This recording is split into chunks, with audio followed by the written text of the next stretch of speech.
नमस्कार विद्यार्थी मित्रों, तृतीय वर्षीय कला भाषा विज्ञान के अंतर्गत हम ध्वनि विज्ञान जो अंग है भाषा विज्ञान का उसका अध्ययन कर रहे थे। ध्वनि विज्ञान में हम ध्वनि उच्चारण अवयवों का अध्ययन कर रहे थे।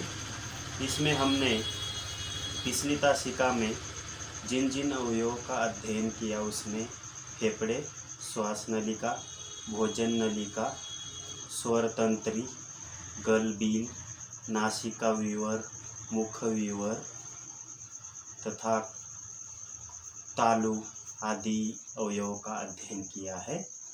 इसके उपरांत आज हम देखेंगे कि आज हम अगले अवयव के बारे में देखेंगे।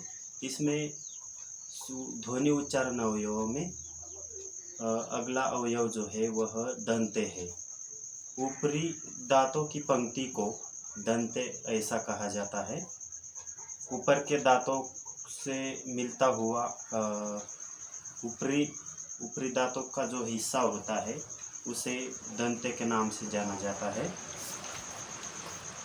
ध्वनि निर्माण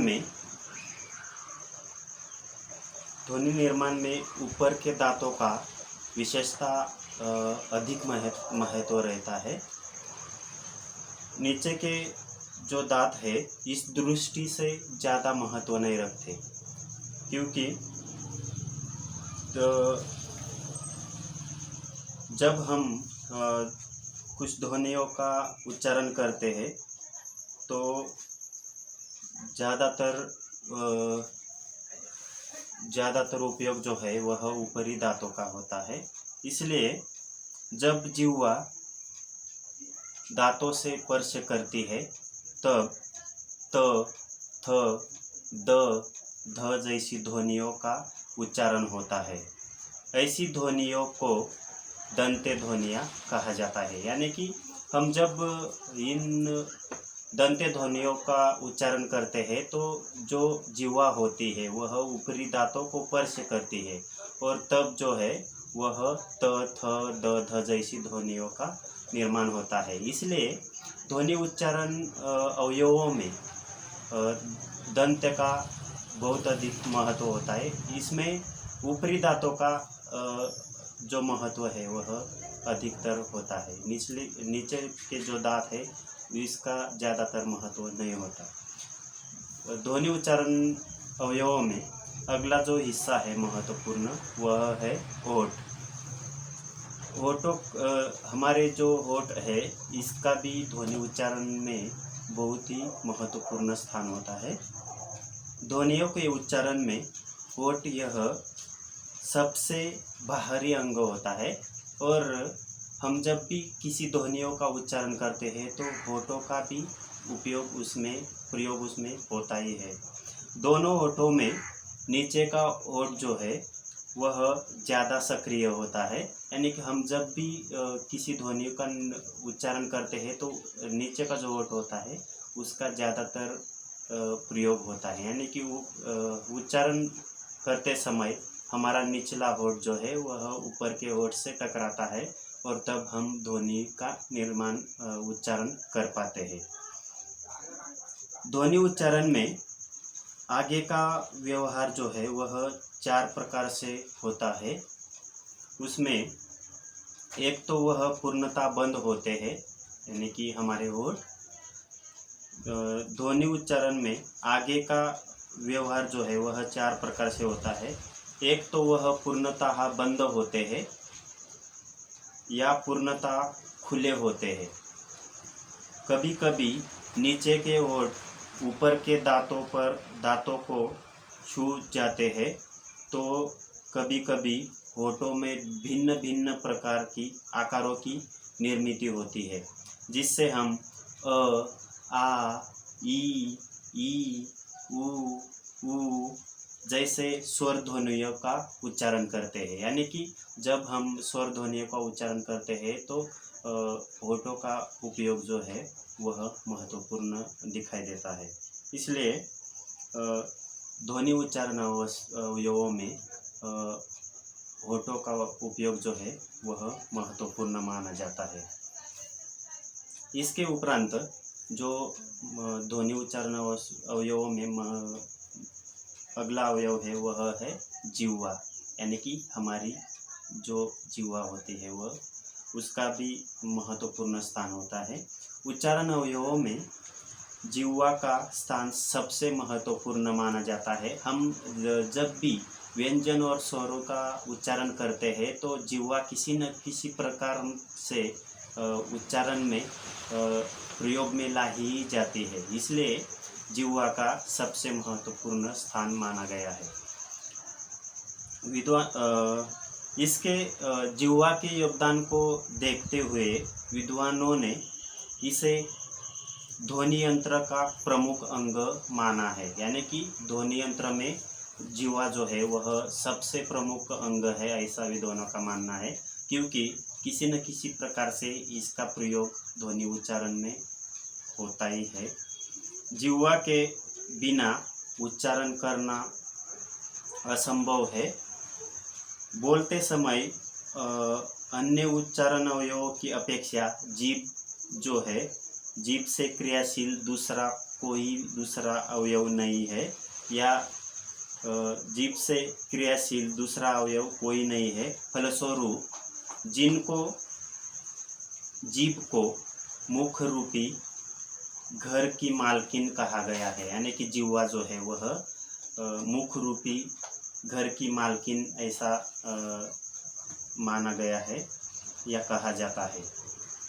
जीभ होठों से लेकर कठोर तालू तक सभी अंगों को स्पर्श कर ध्वनियों का निर्माण करती है और जिह्वा के माध्यम से अधिकतर व्यंजनों का उच्चारण किया जाता है, यानी कि जिह्वा के द्वारा जब हम व्यंजनों का उच्चारण करते हैं तो उस समय सबसे अधिक मात्रा में जिह्वा का प्रयोग किया जाता है, ऐसा देखा जाता है। जिह्वा के भागों को देखते हुए उसे विद्वानों ने जिह्वा नोक, जिह्वा अग्र, जिह्वा मध्य, जिह्वा पक्ष तथा जिह्वा मूल जैसे 5 भागों में विभाजित किया है या विभाजित करना चाहा है। जिह्वा के नोक के अंतर्गत जिह्वा के अग्र बिंदु को स्थान दिया जाता है।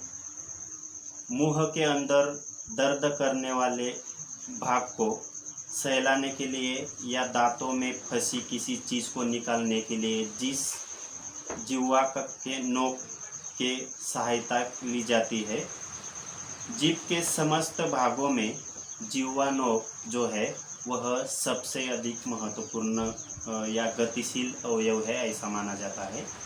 जिह्वा नोक ध्वनि उच्चारण में विशेष सहायता करता है।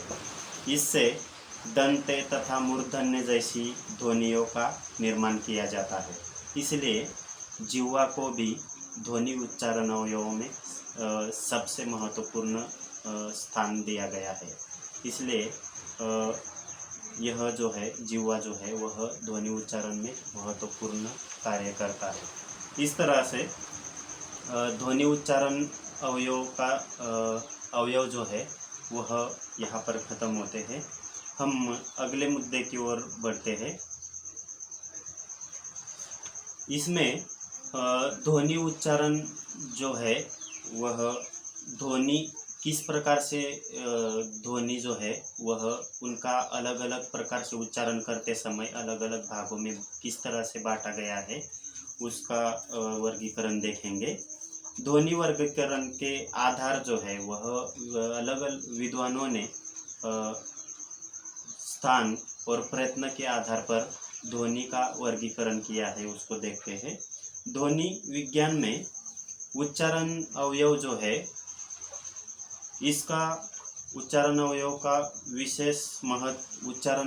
को विशेष महत्व दिया गया है और उच्चारण अवयव से जिन ध्वनियों का निर्माण किया जाता है उन ध्वनियों को विद्वानों ने वर्गीकृत करने का प्रयास किया है। इसमें विद्वानों ने उच्चारण ध्वनियों का स्थान और प्रयत्न के आधार पर दो भागों में बांटा है, दो भागों में वर्गीकरण किया है। उनका मानना है कि क ख ग घ इन ध्वनियों का उच्चारण स्थान केवल तालु से है और इसलिए इनके स्थान में कोई अंतर नहीं है, परंतु इसके उच्चारण में लगने वाले प्रयत्न में हमें विशिष्ट अंतर जो है वह दिखाई देता है। यानी कि यह जो क वर्ग की ध्वनियाँ है, क ख ग घ, इन ध्वनियों में विशेष रूप से इनके स्थान में कोई अंतर नहीं है, परंतु इनका उच्चारण करते समय जो इनके उच्चारण में ऐसी कम अधिक जो समय है वह लगता है, इसलिए इसमें विशिष्ट अंतर दिखाई देता है। जैसे क और ग ध्वनि जो है, इन ध्वनियों के उच्चारण में हवा की मात्रा जो है वह कम लगती है और ख और घ यह जो ध्वनियाँ हैं इनके उच्चारण करते समय हवा की मात्रा जो है वह अधिक लगती है। इसलिए विद्वानों ने मुख्य रूप से इन्हें दो भागों में विभाजित करना चाहा है, जिनका वर्णन इस प्रकार से देखा जाएगा। अ के अंतर्गत स्थान के आधार पर ध्वनियों का वर्गीकरण किया है विद्वानों ने। निश्वास वायु जिस जगह पर बाधित होती है उसे स्थान कहते हैं। यानी कि हम जब अंदर से बाहर श्वास बाहर निकालते हैं तो वह श्वास जो है, वायु जो है, जिस जगह पर बाधित हो जाती है उसे स्थान कहते हैं। ओठों से लेकर स्वर यंत्र तक अनेक स्थान होते हैं। इन स्थानों का परिचय भीतर की ओर से बाहर की ओर या बाहर की ओर से भीतर तक दिया जा सकता है। इस समस्त स्थानों का वर्णन निम्न प्रकार से दिया जा सकता है। यानी कि स्थान के आधार पर विद्वानों ने अलग अलग भागों में उसे वर्गीकृत किया है। इसमें प्रथम जो है वह काकल्य ध्वनि।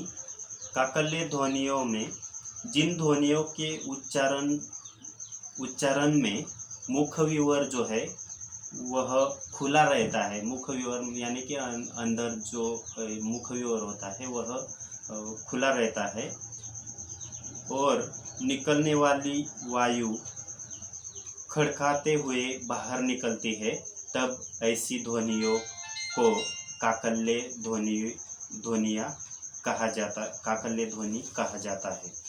यानी कि मुख विवर से जब हम कुछ ध्वनियों का उच्चारण करते हैं तो कुछ मुख विवर जो है वह खुला रहता है और निकलने वाली वायु जो है वह खड़काते हुए बाहर निकलती है, तब ऐसी काकल्य ध्वनियों का उच्चारण संभव हो पाता है। उदाहरणार्थ ह, यह काकल्य ध्वनि है। दूसरा जो है वह अलजिह्वा ध्वनि। इसे अलजिह्वा ध्वनि, इसमें जिन ध्वनियों के उच्चारण में कौवा सहायक सिद्ध होता है या जिन ध्वनियों का उच्चारण स्थान कौवा द्वारा होता है उसे अलजिह्वा ध्वनि कहा जाता है। उदाहरणार्थ क, ख, ग, घ यह ध्वनियाँ अलजिह्वा ध्वनियाँ है। तीसरा है कोमल तालव्य ध्वनि। जब जिह्वा का पिछला भाग जो है वह कोमल तालु से स्पर्श करता है, यानी कि जिह्वा के पिछले भाग में जो जिह्वा का पिछला भाग जो होता है वह कोमल तालु से स्पर्श करता है या निकलने वाली वायु को बाधित करता है, तब अलजिह्वा ध्वनियाँ जो है तब कोमल तालव्य ध्वनियाँ जो है वह निर्मित होती है। इन ध्वनियों को कंठे ध्वनियाँ भी कहा जाता है। उदाहरणार्थ क, ख, ग और घ, यह जो ध्वनियाँ है वह कोमल तालव्य ध्वनियाँ है। अगला जो है चौथा, तालव्य ध्वनि। स्थान के आधार पर जो वर्गीकरण किया गया है उनमें चौथा जो है वह तालव्य ध्वनि है। जीभ के अग्रभाग जब कठोर तालु को स्पर्श करता है, साथ ही निकलने वाली हवा को रोक देता है, तब जिन ध्वनियों का निर्माण होता है वह